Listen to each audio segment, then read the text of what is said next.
Assalamualaikum warahmatullahi wabarakatuh. Innal hamdalillah nahmaduhu wa nasta'inuhu wa nastaghfiruhu wa na'udzu billahi min sururi anfusina wa sayyi'ati a'malina. Man yahdihillahu fala mudilla lahu wa man yudlil fala hadiya lahu. Wa asyhadu an la ilaha illallah wa asyhadu anna Muhammadar Rasulullah sallallahu alaihi wasallam. Allahumma shalli ala sayyidina Muhammad wa ala ali sayyidina Muhammad, amma ba'd. Yang saya hormati Bapak Salis Irfan Fuadi selaku dosen mata kuliah Ulumul Hadis. Perkenalkan, nama saya Gunawan Widiantoro, NIM 20010010110, kelas 3D, Prodi PAI, Fakultas Ilmu Tarbiyah dan Keguruan. Video ini dibuat guna memenuhi tugas UAS Ulumul Hadis yang diampu oleh Bapak Salis Irfan Fuadi. 1. Pembagian ilmu hadis dan cabang-cabangnya. Ilmu hadis merupakan ilmu pengetahuan yang membicarakan tentang cara-cara persambungan hadis sampai kepada Rasulullah SAW dari segi ikhwal, para perawinya, kedabitannya, keadilannya, dan dari bersambungnya atau tidaknya sanad dan sebagainya. Pembagian ilmu hadis ada 2, yaitu 1 ilmu hadis riwayah dan ilmu hadis diroyah. Ilmu hadis riwayah yaitu ilmu yang mempelajari tentang hadis yang mencakup pembahasan tentang segala sesuatu yang dinukilkan atau diriwayatkan dari Nabi SAW, baik mengenai perkataan, perbuatan, ketetapan maupun sifat-sifat beliau. Sedangkan ilmu diroyah hadis adalah suatu ilmu untuk mengetahui sanad dan matan dengan cara menerima dan meriwayatkan hadis serta sifat-sifat para perawi hadis. Cabang-cabang ilmu hadis antara lain: 1. Ilmu rijal al-hadis, 2. Ilmu al-jar wal at-ta'dil, 3. Ilmu fa'anil mubakhan, 4. Ilmu ilal al-hadis, kemudian ilmu gharib al-hadis, kemudian ilmu nasikh wa al-mansukh, kemudian ilmu talfi al-hadis, ilmu tasfif wal at-ta'rif, kemudian ilmu asbab al-wurud al-hadis, kemudian ilmu musta'alah ahli hadis. Kemudian kesimpulan materi yang kedua yaitu tentang sanad dan matan. Sanad adalah rantai penutur hadis yang terdiri atas seluruh penutur mulai dari orang yang menulis hadis dalam kitabnya hingga sampai kepada Rasulullah SAW. Istilah yang berkaitan dengan sanad yaitu ada 3. Yang pertama isnad, yang kedua musnid, dan yang ketiga musnad. Isnad adalah usaha ahli hadis dalam menerangkan sebuah hadis yang diikutinya dengan penjelasan mengenai orang yang dijadikan sandaran atau disebut yang mengisnadkan hadis. Kemudian yang kedua yaitu musnid. Musnid adalah orang yang menerangkan hadis dengan menyebutkan sanadnya. Dan yang ketiga, musnad adalah hadis yang disebut dengan diterangkannya sanad sampai kepada Rasulullah SAW. Matan adalah perkataan yang disebut pada akhir sanad, yakni sabda Nabi SAW yang disebut sesudah habis disebutkan sanadnya. Unsur-unsur sanad dan matan yaitu rijal al-sanad, kemudian ittisal al-ruwat, dan tahamul, atau dengan kata lain ada. Sedangkan unsur matan adalah lafadz atau teks dan makna atau konsep.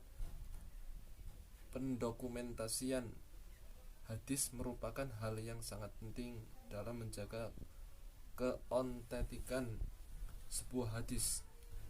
Sanad berperan dalam dokumentasi, karena dalam dokumentasi hadis ada berbagai metode untuk menjaga hadis sebagai sumber kedua dalam kaitannya dengan dokumentasi hadis, yaitu menyangkut pengumpulan dan pemeliharaan hadis, baik dalam bentuk tulisan atau dengan mengandalkan daya ingat yang kuat. Kemudian penulisan sanad dan matan memerlukan kelengkapan sanad, karenanya bisa menjelaskan dan membedakan hadis itu makbul atau mardud.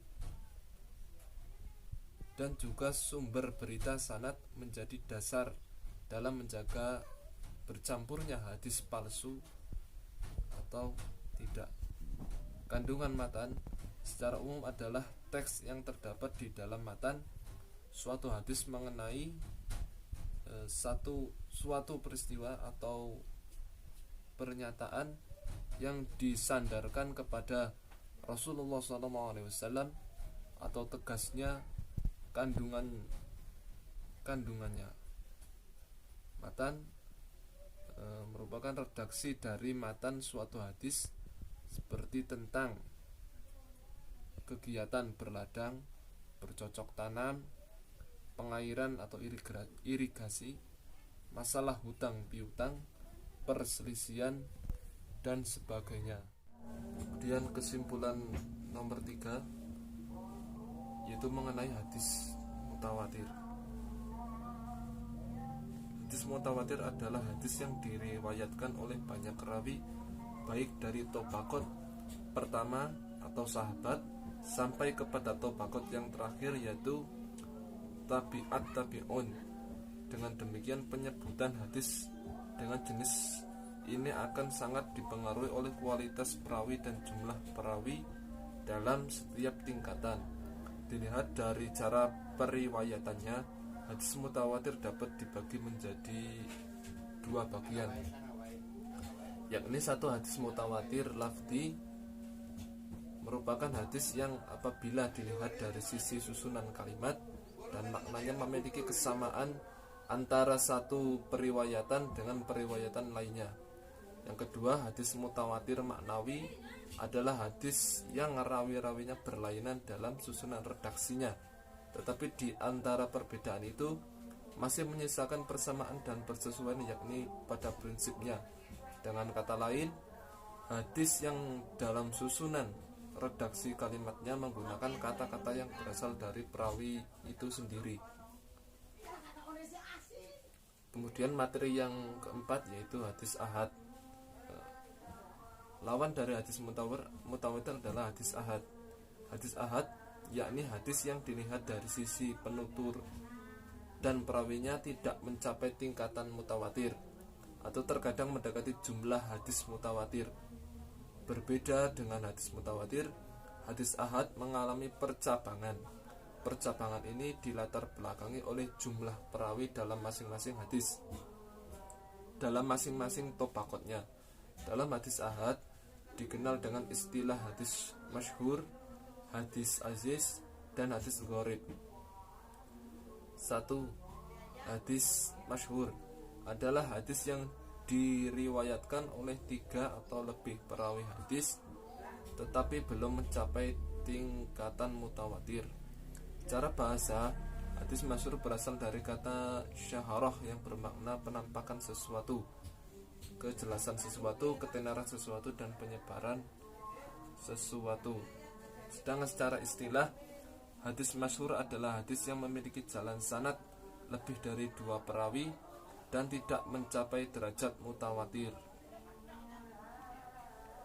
Kemudian yang nomor 2 yaitu hadis aziz.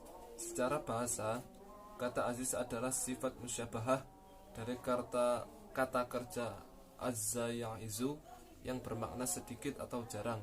Sedangkan secara istilah hadis aziz adalah hadis yang diriwayatkan oleh 2 perawi dan setiap tobaqat dan tingkatannya.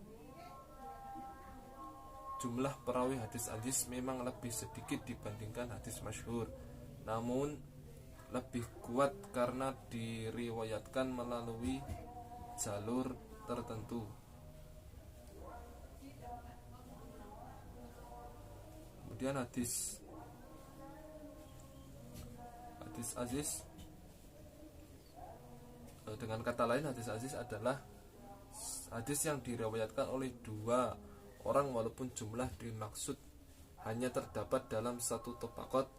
Kemudian setelah itu orang-orang yang meriwayatkannya. Ketiga, hadis gharib adalah hadis dalam sanadnya hanya terdapat seorang perawi hadis. Mengutip buku koreksi yang ditulis oleh Durrahman Al-Muqafi, secara bahasa, gharib bermakna sesuatu yang jauh atau asing. Sedangkan secara istilah, hadis gharib adalah hadis yang diriwayatkan oleh 1 orang perawi saja. Pada dasarnya, dalam menetapkan hukum syara dalam Islam tidak terlepas dari sumber-sumber hukum Islam, yaitu Al-Quran dan hadis. Oleh sebab itu, sebagai sumber hukum Islam yang kedua, para ulama hadis telah bersepakat tentang hadis-hadis apa saja yang dapat diterima dalam menetapkan hukum syara dan hadis apa saja yang harus ditolak dalam menetapkan hukum Islam. Kemudian materi yang kelima, yang terakhir, yaitu tentang hadis makbul dan hadis sahih. Pada dasarnya, dalam menetapkan suatu hukum syara dalam Islam tidak terlepas dari sumber-sumber hukum Islam, yaitu Al-Quran dan Al-Hadis. Oleh sebab itu, sebagai sumber hukum Islam yang kedua, para ulama hadis telah bersepakat tentang hadis apa saja yang dapat diterima untuk menetapkan hukum syara dan hadis-hadis apa saja yang tidak diterima sebagai hukum Islam. Para ulama hadis telah sepakat bahwa hadis-hadis yang dapat diterima sebagai sumber-sumber dalam menetapkan hukum adalah hadis yang mencukupi syarat-syarat sebagaimana yang terdapat pada hadis sahih atau hadis-hadis hasan.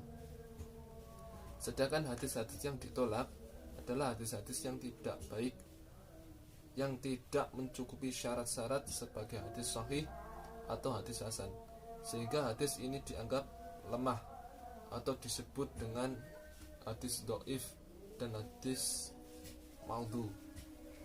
Hal ini sangat penting kita ketahui agar tidak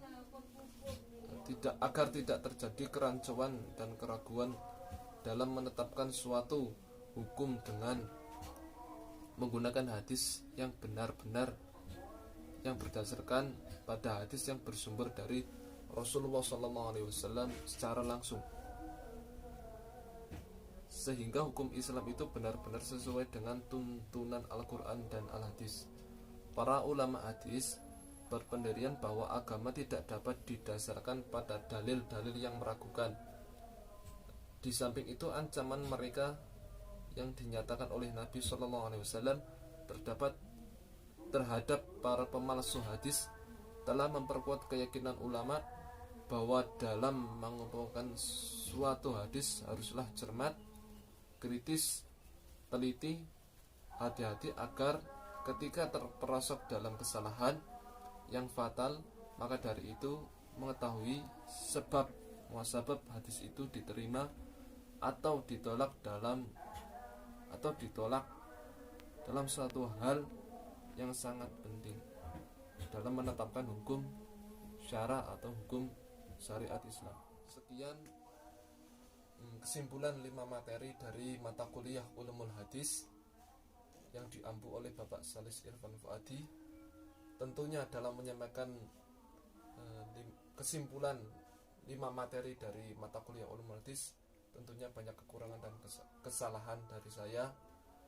Jika ada kata-kata yang kurang berkenan,